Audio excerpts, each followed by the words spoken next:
Hello बच्चों, आप सब कैसे हो। मैं हूँ शैली शर्मा, आपकी टीचर और आपकी सबसे अच्छी दोस्त।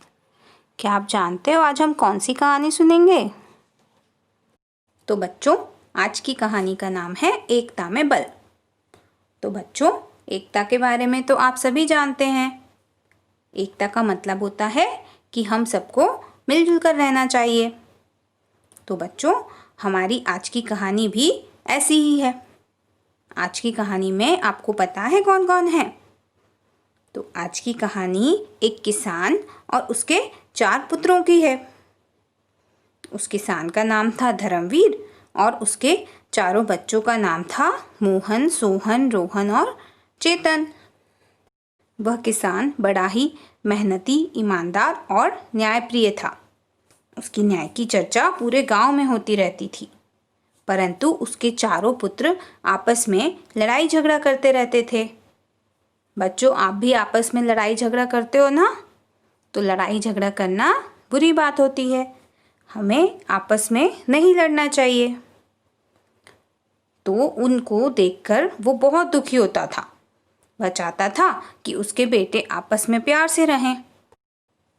एक बार जब वह किसान बहुत बीमार पड़ गया तो उसने सोचा कि यदि मुझे कुछ हो गया तो मेरे बेटों का क्या होगा। इन्हें तो कोई भी आसानी से बेवकूफ़ बना देगा। तभी उसे एक तरकीब सूझी। उसने तुरंत अपने चारों बेटों को अपने पास बुलाया और उन्हें लकड़ी के गट्ठे में से एक एक लकड़ी दी और कहा कि इसे तोड़कर दिखाओ।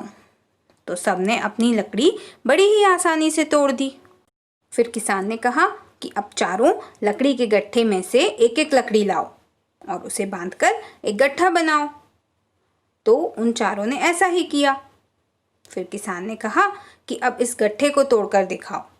तो सबने एक एक करके उस गट्ठे को तोड़ने की कोशिश की, परंतु अब वह किसी से भी नहीं टूटा। तो अब वो चारों परेशान हो गए। तब धर्मवीर ने उनसे कहा कि देखो, एकता में कितना बल है।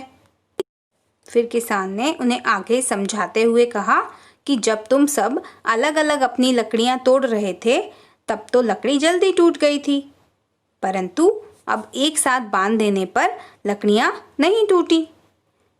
तब किसान का बड़ा बेटा बोला, हाँ पिताजी, अब हम सब समझ गए कि हम चारों को हमेशा मिलजुल कर रहना चाहिए और आपस में लड़ाई झगड़ा नहीं करना चाहिए।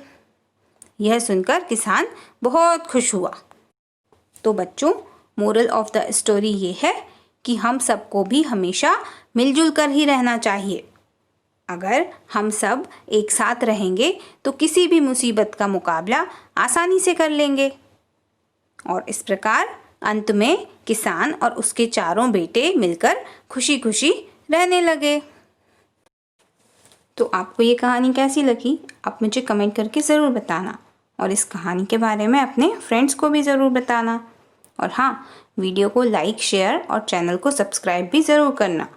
Okay, bye bye, take care.